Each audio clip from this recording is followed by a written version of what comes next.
Hey, thank you so much for joining us today. This is going to be a really fun day talking all about the new edibles that Parkseed is carrying. I am so excited for so many of these. I want to grow like all of them. I'm very excited. So today, my name's Carrie. I'm with From Seed to Spoon, Parkseed's app. And then I am joined here with Laura from Parkseed. She is my go-to person for all of my plant questions that I ever have. She knows everything, I feel like. So, Laura, you want to tell them a little bit about yourself? Sure. I'm the senior product manager for J&P Park Acquisitions, which is is owned Parkseed. I get all of the annuals, edibles, live plants, bulbs, and I make the assortment for customers such as yourself. I do have an environmental horticulture background from Virginia Tech. Go Hokies. And I am always talking with Carrie about annuals, our edibles, and stuff like that, because I do get pretty excited when I find the assortments that I really like and bring on the plants. And I am an avid gardener myself. I consider myself a chaos gardener for sure. And I'm always in over my head. Let's put it that way. Well, it's fun. I love it. And I love that you know a little bit of everything. So it's fantastic. If I ever have any questions, I can always shoot you a message. Well, I'm super excited. I know you are the one that goes through and picks new varieties. And I know we have a lot of new ones that I can't wait for. So I'm really excited to share them. I hope everybody's as excited as I am about them. I put a lot of focus into new edibles this year. So, everybody that's on this webinar, go check us out. Yeah, for sure. Here, I will pop this up here.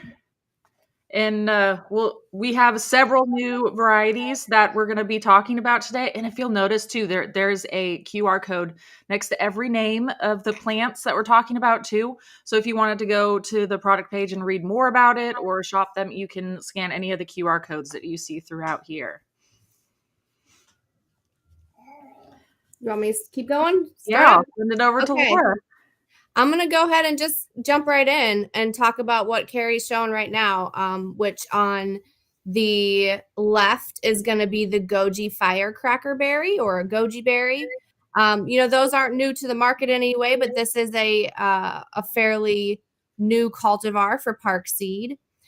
These are fantastic dried or fresh. They're slightly acidic, sour, but they do have kind of some residual sugar if you do dry them.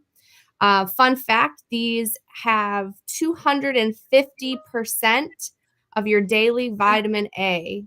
That's Wow. insane just to be able to go out and pick something. That's amazing. I've grown goji berries for years. I love the taste of them. I just go out there and just pick them. They're so good. Yeah, no, I've never actually had one fresh, but I've had a ton dried and in a lot of different like superfoods, and you can grind them up and make powders. I mean, they're all the rage in the nutritional aspect of horticulture and food. So That's amazing. they're super, really, really good for immune support. They boast eye health and kidney health. So overall, a very neat, compact plant, very easy to grow. The Prunus Kristen cherry. This one is really great because it's hardier than most sweet cherries. So you do open your zone range up for those northern growers some. Other than that, it's going to grow very similar to most other Prunus varieties.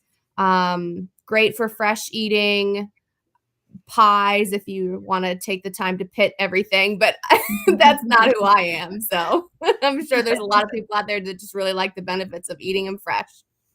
Yeah, for sure. There's nothing like a fresh cherry. I actually grew up with some cherry trees and they were amazing. I loved them. The cherry is cold hardy to negative 25 degrees. Wow. Which is not something that you typically see for a fruiting cherry. You might see that as a ornamental cherry maybe, but well, that sounds like a great variety for people who get really cold winters. Mm-hmm. I love it. Short season, cold winters, yeah. if you guys out there have any questions about any of the plants we're talking about or any questions in general, please leave them in the comment section and we can pull them up and chat more about it too. Okay, are you ready for the next slide? I am. Let's go. Okay. Ooh, new potatoes. Yay. Yeah, so I have a little bit more insight on these. I learned a lot about potatoes in this past couple of months. The sweet potato, the purple one, that was a request from Seed to Spoon. Fun stuff for kids. You know, who doesn't like to eat purple and pink and just weird color vegetables? Oh my They gosh, have a it's so much fun. they have a really great flavor. Yeah. I don't want to say smoky, but that's kind of the only way I really know how to describe it. Like it's just you still get that sweet potato type flavor, but they're just like a really dark, rich flavor. One thing that I've noticed when cooking with them, they're typically slightly drier than most regular sweet potatoes, but overall they make great potato salads and mashed, and it's just fun to be able to engage people in a different way. And they're super easy to grow. They have really pretty foliage. You know, this is like a no-brainer for a first-time gardener for sure. Oh, especially like you said, if they have any kids, because my kids love growing the purple potatoes and eating them. Oh my gosh, it's so fun. They thought it was just the weirdest, coolest experience ever whenever we grew purple potatoes. That's funny. Let's touch on this Golden Globe potato. So, in the next probably year and 2 years, we're probably going to see a shift in potatoes in general in the industry. Potatoes are virus indexed, which means they are only allowed to be sold on the market if they meet certain virus standards. Well, many of those old varieties, such as Russet, Yukon Gold, stuff like that we just know of, like we just know at the top of our head, we can name off some potatoes, those are going to eventually be phased out of the industry just because they're not virus indexed anymore very well. So we're going to see newer varieties come onto the market that are going to replace some of those. So this potato, the Golden Globe potato, is the replacement for Yukon Gold.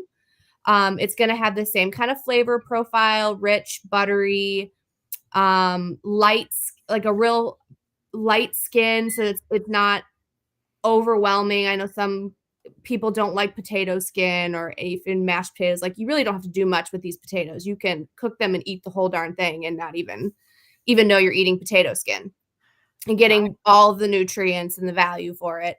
But they're disease resistant, very easy to grow. You're going to get a prolific yield on these.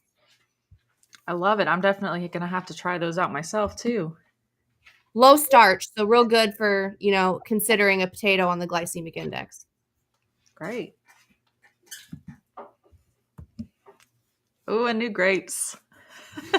Yeah, I had fun with this. So in college, I did do a minor in viticulture, so I did have you know, some grape growing background as well, and I just really wanted to expand our assortment because we had some real tried and trues, but I just wanted to focus more on all of the things you could do with grapes. The grapes that you're going to see on this screen right here, these are all great for fresh eating. Almost all grapes are, even when people grow them for wine or juice making. I mean, you still can eat everything fresh. Some might have some big seeds or little seeds, but overall, they're just a really easy thing to grow. I'm going to touch on each one going from left to right real quick. So the Elvira White, that's really great for wine producing. So any of you home vintners out there, you know, grow this grape and make some wine and tell us how it tastes. This is a great choice for northern climates and difficult growing areas, which is also really good because as we see wine areas broadening, we're seeing them come, you know, up the East Coast further, not so much on the West Coast anymore. You're seeing them in the Midwest along the Great Lakes. Like there's just a lot going on in the grape industry right now. This Elvira is an early to mid fall harvest, which is pretty typical for grapes. The next one is the Catawba. That's a pretty famous one. This one is super sweet, great for juice, great for fresh eating, great for wine. Again, a fall harvest. And then I brought on 2 seedless, and I'm sorry, I think I am going out of order here, and I apologize. I brought on the Reliance Red seedless and the Concord Blue seedless. So Concord was always one of our top sellers. Most people are very familiar with it. But I wanted to bring on some seedless ones just to make fresh eating even easier, to make it more adaptable for kids. Just in general, just a little bit easier. So you don't necessarily have to, if you wanted to make juice or jellies or anything, you're having to do less processing to get seeds out. I love it. I'm definitely going to have to give one of those a try. I haven't ever grown grapes personally before, so I'm excited about it. I Which haven't where I one live now, but I which have in the one would you past. recommend for a beginner? One of the seedless? I would do a seedless just because I think you would enjoy it more being able to just eat it immediately and not have to worry about it. Okay. Sometimes seedless grapes do have tiny, tiny little seeds, but they're very, very soft. They're not really. They're if you've ever had a seeded grape, you know that some of those seeds can be Yes. massive. Yes, for sure. Well, that's But yeah, exciting. I would definitely recommend the Concord or the Reliance for first timers. And always have a decent trellising system. That's the main thing you have to know about growing grapes. Just get your trellis up and it's easy going from there as long as you have a otherwise you're going to be in a mess from the get-go and not enjoy it. Somebody said they lost sound. Can you all hear us? I hear you, Laura. I Let us hear know. you. Yeah, let us know in the comments if we're there. Hopefully, we're all there. Hopefully, we haven't lost everybody. Yeah, if somebody can pop in and let us know if you can hear us. I hope you can. Okay, great. So maybe, Mary, it's something with your computer. I don't know. I'm sorry. Hopefully, you can figure out your sound issue. But I'm glad that everybody else can hear us. Whew! Yay! Okay. Okay, let's go to this next one. Yes, new citrus plants. Yes. These right here, this screen is going to cost me so much money because I want to build a greenhouse. Oh, I want to build a greenhouse so I can grow all these where I am. nice. Okay, so I'm going to start with the clementine. This is a good semi-dwarf tree. It does really well in containers and it does really well with pruning. So most people who are gardening citrus, unless you're in Florida or very southern climates, tropical climates, you're likely going to have to grow in a container or indoors, which is just fine. And you can be just as successful doing it that way. The clementine has an October to December harvest. So typically most citrus you'll see flowering late spring, summer as they develop their fruits. And then you really don't get a harvest until probably closer to the holidays. A fun fact that I learned about mandarins versus tangerines is they're actually the same species in the same genera. But they are different varieties from different continents. So the mandarin speaks to the Asian varieties and tangerine to the African varieties. So whenever you see that, if you see a plant or you're in the grocery store and you see mandarin versus tangerine, it's usually the same thing. It's just the location or of the variety. That's very interesting. Yeah, I had no idea. The finger lime, I think this is just really cool. Again, a really easy way to engage kids or people who may not be citrus versed or not like fruit as much. The perils are real acidic, very, just like the lime. You can use it on pretty much anything. You can cook with it. You can use the perils as zest or put it on yogurt, put it in smoothies. I've seen it decorating garnishes for pies. I've seen quite a bit of it. And it's just a very unique looking conversation piece too if you have them on your countertop or see them anywhere. So, do you have any good tips for this person who is asking about growing good finger limes? Wish I mean, any citrus starts with a really good porous container because they don't like sitting in water. and typically a large enough container for them to kind of grow into. You don't want a huge container. You would pot them up probably every couple of years to get them that growth. But a porous container in an area with lots of sun, 6 to 8 hours of sun, potentially if you're indoors, an extra grow light because you want to supplement that because it's likely not getting exactly what we think it's getting. And a really good drainage soilless media mix, a potting mix. And you are pretty much good to go if you follow those watering, drainage, and light requirements.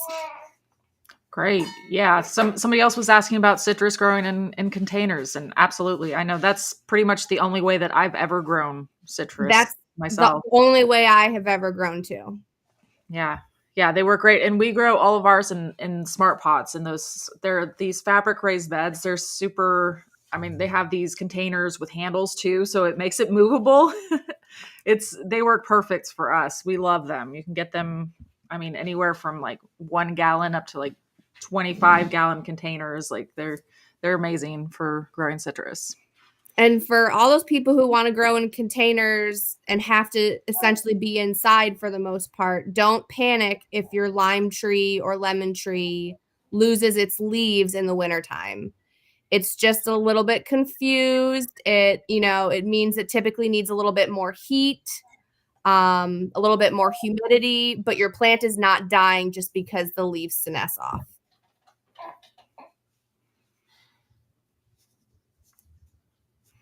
Very good to know. Awesome. Okay. Let's go on to the kumquat. So the kumquat I tried on a vacation one time somewhere, and I've just kind of been obsessed with it ever since. They grow in trees in Florida, and I'm talking like you just look at the tree and it's just covered.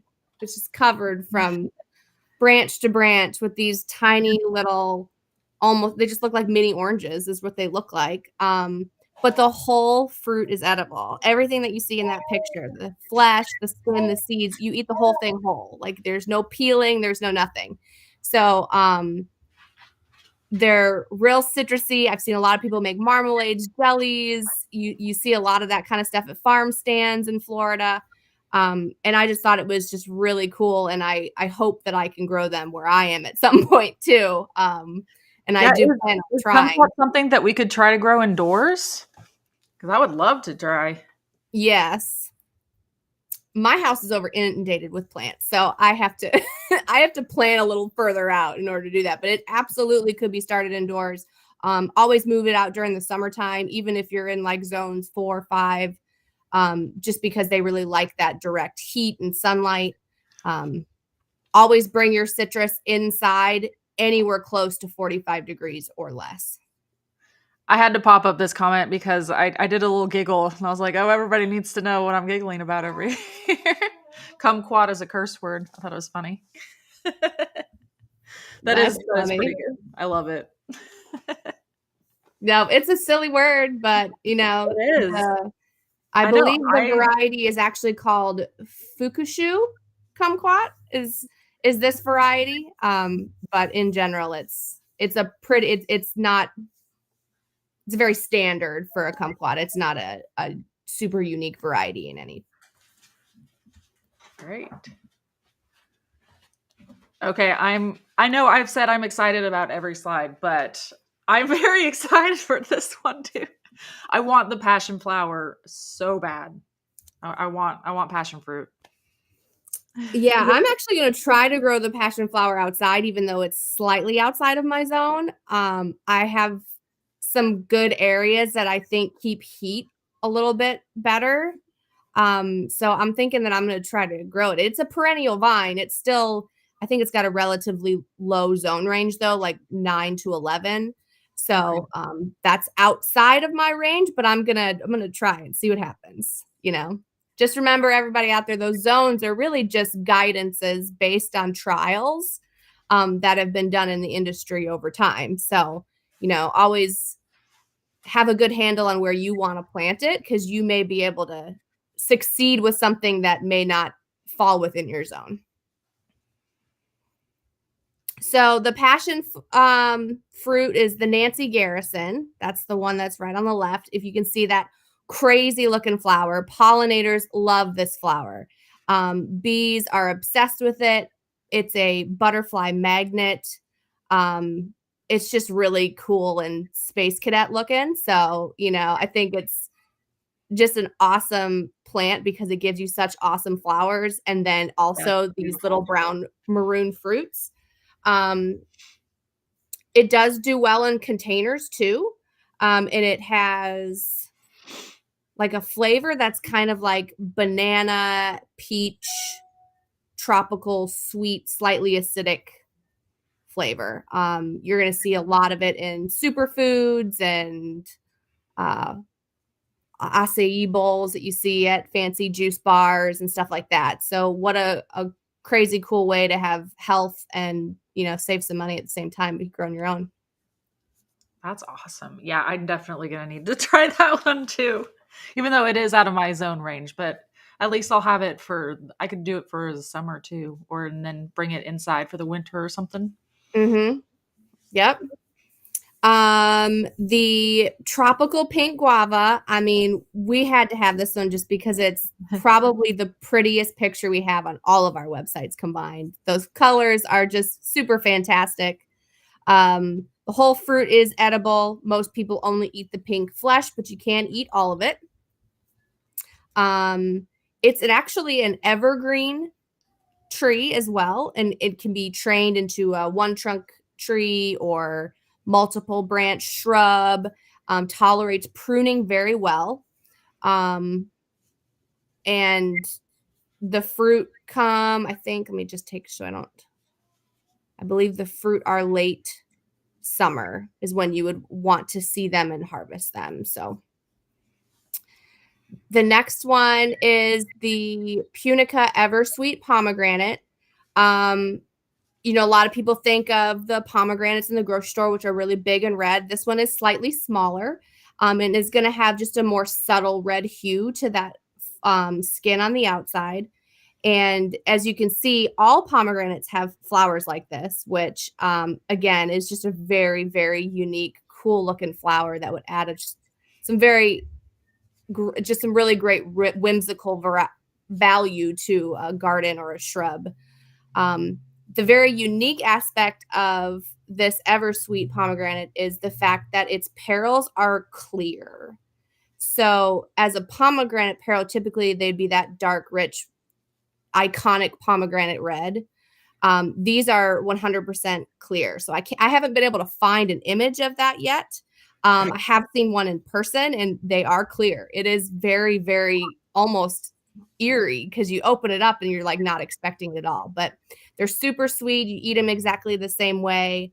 And it's a fantastic, almost fine ornamental texture shrub too. Interesting. Yeah, I'm gonna have to try that out too.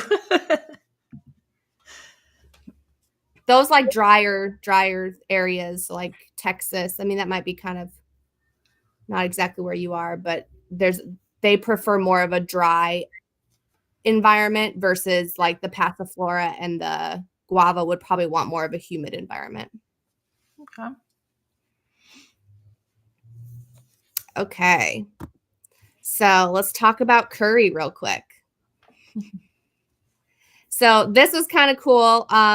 This Bergera curry leaf is not your typical what you think curry powder comes from, because curry powder that you actually get in the grocery store is a mixture of some spices. It's not typically all just curry.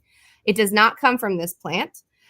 This plant is prized primarily for its leaves and its aromatic leaves and stems that you can crush up. You can use it in teas.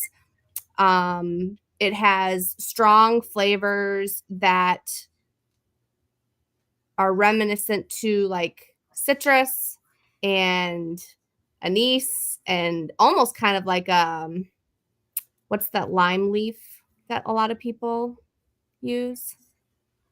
There's like a lime leaf. Maybe somebody on the chat Oh, would remind us.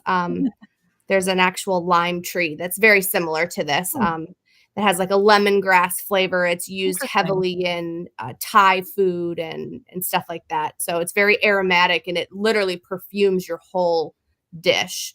So it smells good when it's crushed. It smells good when it's growing. It's just a wide variety. Ooh, kefir lime. That's what it is. Kefir or something lime, I think is what Oh, it is. interesting. Um, I haven't heard of that. yeah, so this does produce fruits, but it's not typically you can eat the fruits and everything's edible, but it's primarily grown for its leaves. And then I'm sure everybody's going to want to talk about garlic because who doesn't love garlic? Oh, yes.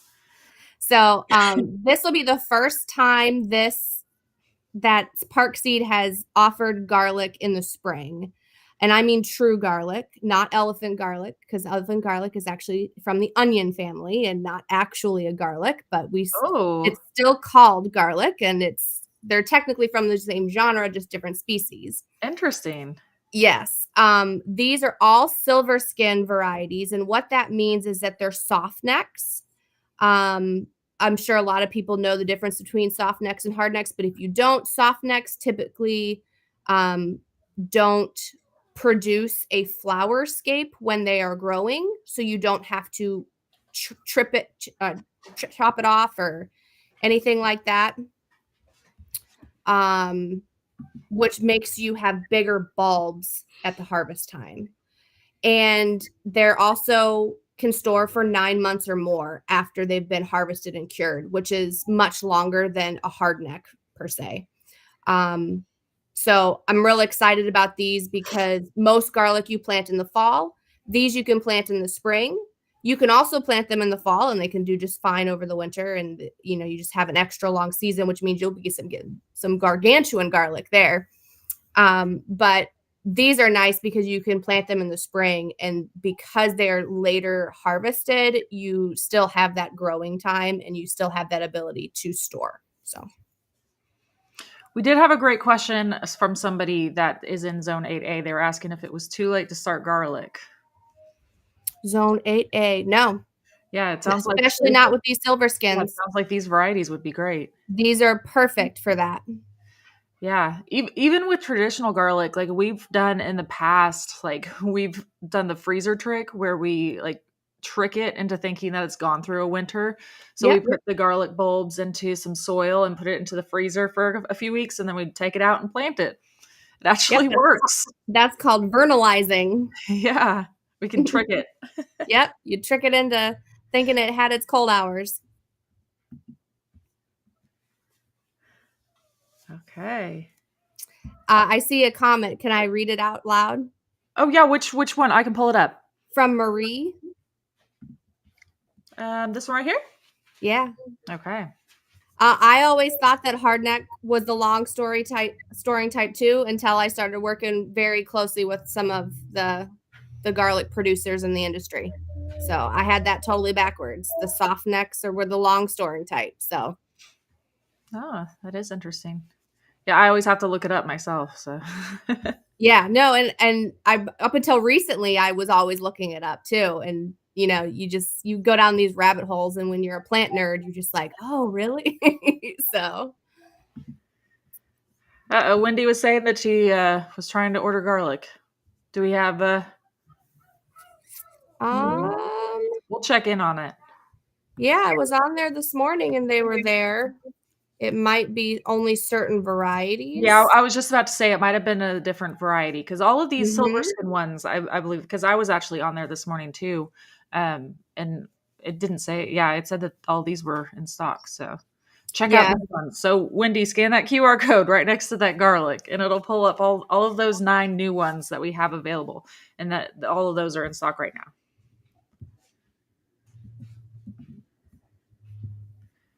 Okay, we That's have.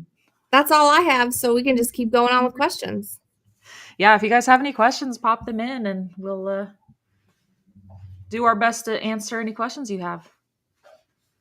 So let's see. We have a question about some new to growing garlic. Last year didn't go so well. What's a good fertilizer to help with the growth of the bulb? It's growing in sandy conditions. Um, I mean, just a general compost, I think, would be the best option, especially if you have sand. You're gonna wanna add the organic matter to that sandy material that you're growing in. I don't necessarily think you need to fertilize it. I mean, the compost is gonna offer those natural fertilizers anyway.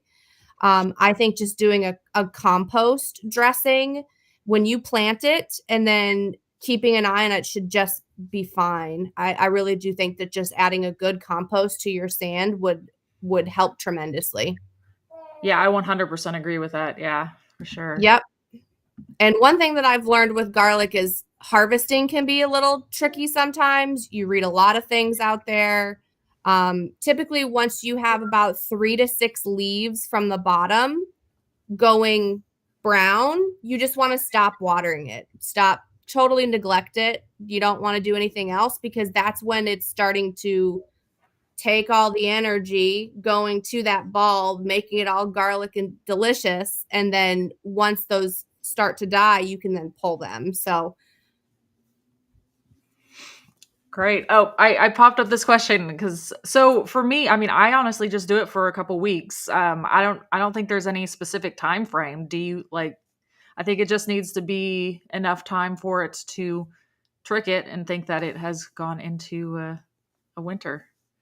yeah, I would think that's probably what the freezer is doing anyway, because it's a constant cold. Once you reach that internal temperature, you're at that constant cold. Whereas if you were in a cold season outside, you're going to get those ebbs and flows in temperature. So I wouldn't know how to advise specific times for a freezer, but I mean, if I just you know we've done a couple weeks, and I mean, then like I said, yeah, like yeah, a couple weeks always should go from be somebody else's experience. yeah, a couple weeks should be just fine. Sorry, I don't have a specific number. We have people love garlic. Yes, they do.